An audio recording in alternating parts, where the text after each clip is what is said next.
সকলোকে শ্ৰদ্ধা আৰু নমস্কাৰ জনাই অন্য এটা ভিডিঅ'লৈ আপোনালোকৰ সকলোকে স্বাগতম জনালোঁ। আজি মই বনাম পনীৰৰ চব্জি। আহকচোন বনাওঁগৈ। প্ৰথমতে মই কেৰাহী বহাই দিলোঁ গেছত, আৰু গেছত কেৰাহী বহাই তেল দি দিলোঁ গেছত। কেৰাহীত তেল দি মেলি তাৰপিছত দি দিলোঁ যিহেতু মই বইল কৰি ৰাখি দিছিলোঁ, অলপমান বইল কৰি ৰাখি দিছিলোঁ পটল, আৰু পটলত মই হালধি সানি কিনি দি দিলোঁ কেৰাহীত দি কিনি মই ভাজি ল'ম, আৰু অলপমান নিমখ দি দিম। মই যেতিয়া বইল কৰিছিলোঁ পটলখিনি তেতিয়া মই অলপমান নিমখ দি দিছিলোঁ। যিহেতু অলপ নিমখ কম হৈছে সেইকাৰণে মই নিমখ দি মেলি তাৰপিছত ধুনীয়াকৈ মই ভাজি ল'ম ল' ষ্টিমত, আৰু মিডিয়াম ষ্টিমত ভাজি ল'ম। আৰু এনেকুৱাকৈ মই পটলখিনি ভাজি আছোঁ, আৰু পটল আলু বিলাহী পনীৰৰ লগত চব্জি বনাম। আৰু এনেকুৱা প্ৰচেছতে মই পটলখিনি ধুনীয়াকৈ ভাজি লৈছোঁ।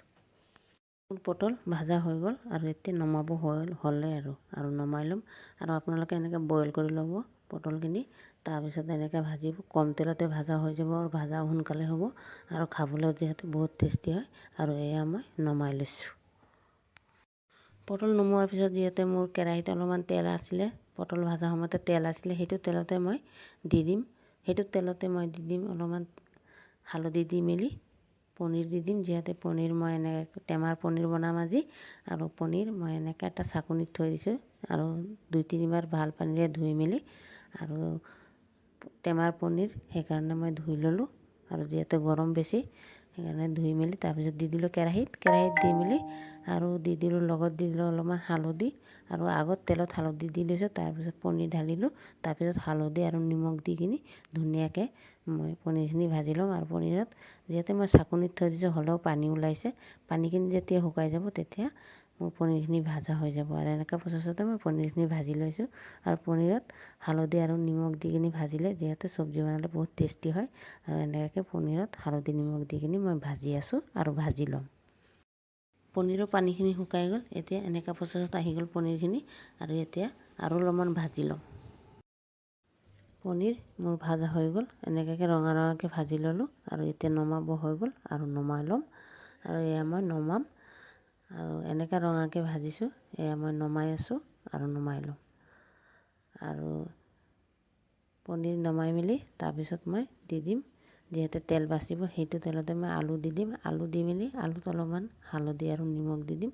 প্ৰথমতে মই নিমখ আৰু হালধি দি কিনি আৰু ধুনীয়াকৈ ভাজি ল'ম, আৰু এনেকৈ কম তেলতে ভাজিম। পনীৰ নমাইছোঁ সিয়াতে তেল বাচিছিলে, সেইটো তেলতে মই আলু দি দিছোঁ, আৰু আলু দি মেলি এতিয়া মই আলু ভাজি আছোঁ, নিমখ হালধি দি মেলি ভাজি আছোঁ। আৰু এনেকুৱা প্ৰচেছতে মই আলুখিনি ভাজি ল'ম। আৰু মই এনেকুৱাকৈ আলু ভাজি, আৰু পটল আগতীয়াকৈ ভাজি লৈছোঁ, এতিয়া মই আলু ভাজি ল'ম। আলুখিনি ভাজা হৈ গ'লে তাৰপিছত নমাই ল'ম। আৰু এয়া মই ভাজি আছোঁ, আৰু এনেকুৱাকৈ ভাজি কিনি চব্জি বনালে যিহেতু চব্জি খাবলৈ বহুত টেষ্টি হয়। আলু আৰু পটল এক্সট্ৰাকৈ ভাজি ল'লে, একেলগত ভাজিলে যিহেতু পটল ভাজি নহয় সেইকাৰণে খাবলৈ ইমান টেষ্টি নহয়। আৰু আলু পটল এনেকৈ এক্সট্ৰাকৈ ভাজি ল'ব লাগে, তেতিয়া খাবলৈ যিহেতু বহুত ভাল হয়। আৰু এতিয়া যিহেতু নতুন পটল এনেকুৱাকৈ চব্জি বনাই পনীৰৰ চব্জি বনাই খাবলৈ যিহেতু বহুতেই টেষ্টি হ'ব। আৰু এনেকুৱাকৈ মই বনাই লৈছোঁ, আৰু যিহেতু বহুত গৰম সেইকাৰণে গৰমত পাতলাকৈ জোল বনাই খাম। মোৰ আলু ভাজা হৈ গ'ল, আৰু আলু নমাব হৈ গ'ল। এয়া মই আলু এতিয়া নমাই আছোঁ, আৰু নমাই ল'ম। এয়া নমাই আছোঁ, আৰু এনেকৈ মই ভাজি ল'লোঁ। আৰু যিহেতু আলু ইমান বেছিকৈ ভাজা নাই, পটললৈকে অলপ কমেই ভাজিছোঁ। মোৰ আলু নমোৱা হৈ গ'ল, আৰু কেৰাহীত তেল দি দিলোঁ। তেল দি কিনি তাৰপিছত দি দিম পোৰণত জিৰা, আৰু জিৰা দি মেলি তাৰপিছত অলপমান ৰখি দিম, যিহেতু জিৰাখিনি অলপমান ক'লা হ'ব দিম, আৰু অলপমান হালধি দি দিম।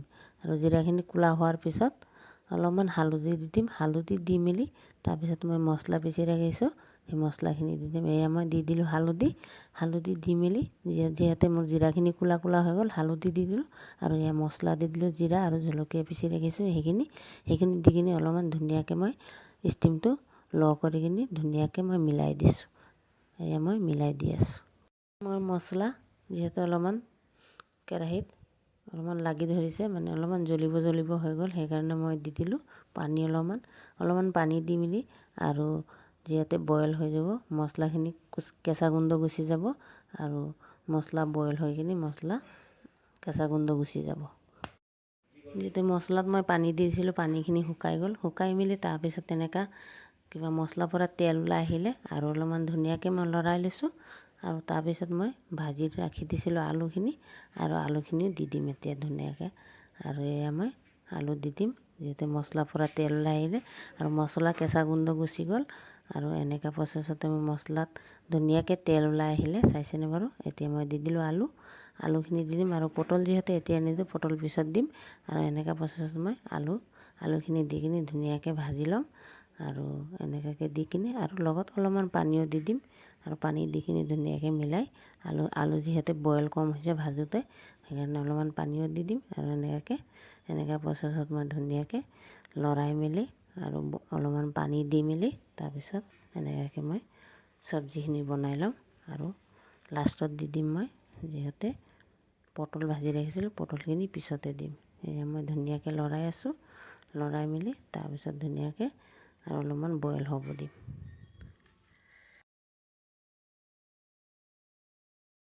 মই চব্জি ঢাকনিত ঢাকি দিছিলোঁ, এয়া ঢাকনি খুলিছোঁ, চাইছেনে বাৰু মোৰ চব্জি এনেকুৱা প্ৰচেছত আহিছে। যিহেতু মই পানী দি দিছিলোঁ আলু দিয়াৰ পিছত, তাৰপিছত পানীখিনি এতিয়া শুকাই আহিলে আৰু মছলাৰ পৰা তেল ওলাই আহিলে, আৰু মছলাখিনি ধুনীয়াকৈ ভাজা হৈ কিনি বইল হৈ গ'ল, আৰু তেল ওলাই আহিলে মছলা আৰু আলুৰ পৰা। এতিয়া মই আৰু অলপমান ধুনীয়াকৈ মিলাই লৰাই দিম। আৰু যিহেতু এতিয়া ধুনীয়াকৈ লৰাই দিম, মিলাই দিম, আৰু ষ্টিমটো একেবাৰে কমাই লৈছোঁ। আৰু তাৰপিছত মই দি দিম যিহেতু ভাজি থৈ দিছিলোঁ পটলখিনি দিবলৈ সময় হৈ গ'ল। আৰু এতিয়া আৰু অলপমান ধুনীয়াকৈ মই লৰাই লৈছোঁ। চাইছেনে বাৰু মোৰ আলুৰ পৰা একেবাৰে তেল ওলাই আহিলে ধুনীয়াকৈ। আৰু এতিয়া যিহেতু আৰু অলপমান ধুনীয়াকৈ মই লৰাই দিম এবাৰ, আৰু তাৰপিছত পটল দি দিম। যিহেতু ভাজি ৰাখিছিলোঁ পটলখিনি দি দিলোঁ, আৰু পটলখিনি দি কিনি ধুনীয়াকৈ মই মিলাই দিছোঁ। আৰু যিহেতু মোৰ চব্জি এনেকুৱাকৈ আহি গ'ল, 80% মান হৈ গ'ল বইল আৰু ভাজি। আৰু অলপ পিছত মই গৰম পানী বহাই দিছোঁ, ইপিনে গৰম পানীৰ পৰা যিহেতু জোল দি দিম। আৰু এয়া মই আৰু অলপমান ধুনীয়াকৈ মই লৰাই লৈছোঁ। আৰু এনেকুৱা প্ৰচেছটো মোৰ চব্জি হৈয়ে গ'ল, আৰু বেছি দেৰি নাই, হৈ যাব। আৰু মোৰ চব্জি কালাৰ এনেকুৱাকৈ আহিছে। আৰু লগত বিলাহী দি দিছিলোঁ, আৰু বিলাহী দিয়াৰ সময়ত মই যিহেতু ভিডিঅ'ত আৰু অলপমান ধুনীয়াকৈ মই লৰাই দিছোঁ। আৰু যিহেতু এয়া চাওক লৰাই দিছোঁ, আৰু তলত অলপমান লাগি ধৰিব হৈছে। আৰু এতিয়া মই ইপিনে গৰম পানী কৰি ৰাখি দিছোঁ, আৰু গৰম পানীৰে জোল দি দিম। আৰু আপোনালোকে সদায় চেষ্টা কৰিব গৰম পানীৰে জোল দিবলৈ। ইমান সময় চব্জি পকাই মেলি ঠাণ্ডা পানীৰে জোল দিলে যাতে চব্জিৰ তেজ গুচি যায়, সোৱাদ গুচি যায়, মানে সেইকাৰণে গৰম পানীৰে জোল দিব। আৰু মই এতিয়া গৰম পানীৰে জোল দি দিম। আৰু যদি নিমখ কম হয় তাৰপিছত টেষ্ট কৰি চাই ল'ম, তাৰপিছত নিমখ দি দিম। আৰু এতিয়া গৰম পানীৰে দি দিম জোল। এয়া মই এতিয়া আৰু দিম জোল দিবলৈ সময় হৈ গ'ল। এয়া মই জোল দি দিলোঁ, আৰু এয়া মই গৰম পানীৰে জোল দি দিলোঁ। আৰু জোল অলপমান পাতলাকৈ বনাম, যিহেতু গৰম বহুত পৰিছে। আৰু দুদিন আগত যিহেতু বহুত বৰষুণ দিছিলে, আকৌ এতিয়া দুদিনৰ গৰমত মানুহ থাকিব নোৱাৰে, এনেকুৱা গৰম। সেইকাৰণে মই এনেকুৱা পাতলাকৈ জোল বনাই কিনি খাম আজি যিহেতু।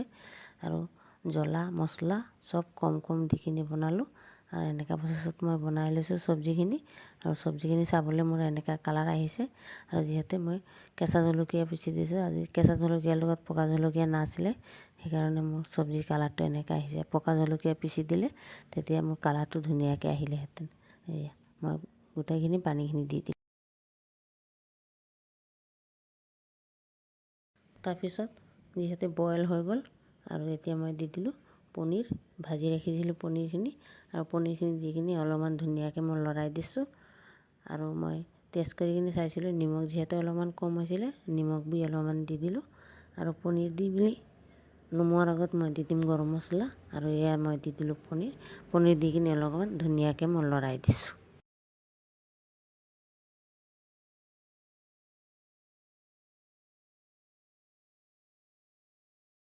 মোৰ চব্জি হৈ গ'ল। আৰু এতিয়া মই দি দিম গৰম মছলা। আৰু যিহেতু গোটা গৰম মছলা মই পিচি লৈছোঁ পটাত, আৰু পিচি মেলি গোটা গৰম মছলা দি দিছোঁ। আৰু গোটা গৰম মছলা দিলে যিহেতু চেণ্টটো বেছি ভালকৈ আহে, সেইকাৰণে মই দি দিলোঁ গৰম মছলা দি মেলি আলু অলপমান 5 মিনিটমান ধুনীয়াকৈ মই লৰাই দিম। আৰু লৰাই মেলি তাৰপিছত মই নমাই ল'ম। আৰু এনেকুৱা প্ৰচেছত মই চব্জিখিনি বনাই ল'লোঁ। আৰু এয়া হৈ গ'ল মোৰ চব্জি। আজি মই বনালোঁ পনীৰৰ চব্জি, আৰু ছজনা, আৰু তিতাকেৰেলা জোল, আৰু লগতে বনালোঁ আজি মই বনালোঁ পনীৰৰ চব্জি, ছজনা, তিতাকেৰেলা জোল, তিতাকেৰেলা ভাজি, লগত তিয়ঁহ আছে আৰু নেমু আছে আৰু লগত বিলাহী গুড়ৰ লগত গুড়, কাজু, কিচমিচ আৰু তিল দি কিনি এটা মই কিবা চাটনি বনাইছোঁ। সেইটো চাটনি আছে আৰু ভাত খোৱাৰ পিছত সেই চাটনিটো খাম, যিহেতু গৰম বহুত দিছে আৰু খাবলৈ যিহেতু বহুত টেষ্টি আছিলে। আৰু বিলাহী চাটনি বনাইছোঁ, জেলি বনাইছোঁ, সেইটো আপোনালোকৰ ভিডিঅ' পিছত শ্বেয়াৰ কৰিম। আৰু মই এনেকুৱাকৈ বনালোঁ আৰু ভিডিঅ'টো চাবলৈ সকলোলৈ অনুৰোধ থাকিলে ভিডিঅ'টো ভাল লাগিলে লাইক কৰিব, শ্বেয়াৰ কৰিব। আৰু আজিৰ ভিডিঅ'টো ইয়াতে শেষ কৰিলোঁ, যিহেতু আজি নিৰামিষ সেইকাৰণে মই এনেকৈ বনালোঁ। আৰু ভিডিঅ'টো চাবলৈ সকলোলৈ অনুৰোধ থাকিলে ভিডিঅ'টো যিহেতু অলপমান দীঘল হ'লেও আপোনালোকে সকলোৱে সহযোগ কৰি চাব। আজিৰ ভিডিঅ'টো ইয়াতে শেষ কৰিলোঁ। Bye bye.